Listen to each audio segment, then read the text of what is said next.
আসসালামু আলাইকুম। পুরাতন ফোন ক্রয় বিক্রয় থেকে সাবধান। পুরাতন ফোন ক্রয় বিক্রয় করে আপনিও পড়ে যেতে পারেন আইনি জটিলতায়। অর্থাৎ আপনি একটি পুরাতন ফোন ক্রয় করলেন কম দাম পেয়ে। কিন্তু এই ফোন তার পূর্ববর্তী মালিক যদি এই ফোন দিয়ে কোনো ক্রাইম করে থাকে অথবা এই ফোন যদি ছিনতাইয়ের হয়ে থাকে অথবা অনেকেই ক্রাইম করে বড় ধরনের ক্রাইম করে ফোনগুলা ছুঁড়ে ফেলে দেয়। আপনি এই ফোনটি নিয়ে আসলেন অথবা অন্য কোনো লোক এই ফোনটি নিয়ে আপনার কাছে কম দামে বিক্রি করে দিল, আপনি কিনে নিলেন। এই যে সাময়িক লাভ করতে গিয়ে আপনি কিন্তু ভয়ংকরভাবে ফেঁসে যাবেন।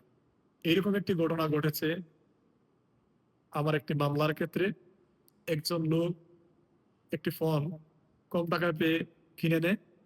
কিন্তু যে ফোনটি উনি কিনেছিল সেই ফোনটি ছিনতাই করা হয়েছিল এবং ছিনতাইকারী উনার কাছে ফোনটি বিক্রি করেছে। যে মামলাটি হয়েছে, মামলাটির এখন মূল সূত্রটাই হচ্ছে মামলাটির উদ্ঘাটনের মূল পদ্ধতিটাই হচ্ছে গিয়ে এখন ফোন। এই ফোন যেহেতু উনার কাছে আছে, উনি কিন্তু ফেঁসে যাচ্ছেন আইনিভাবে। কিন্তু উনি একজন নিরীহ মানুষ। উনি সাময়িক লাভের জন্য অল্প টাকায় ফোনটি কিনেছে। কিনে এখন উনি ফেঁসে যাচ্ছে। তাই আপনারা পুরাতন ফোন ক্রয় বিক্রয়ের ক্ষেত্রে সবসময় সাবধান থাকবেন।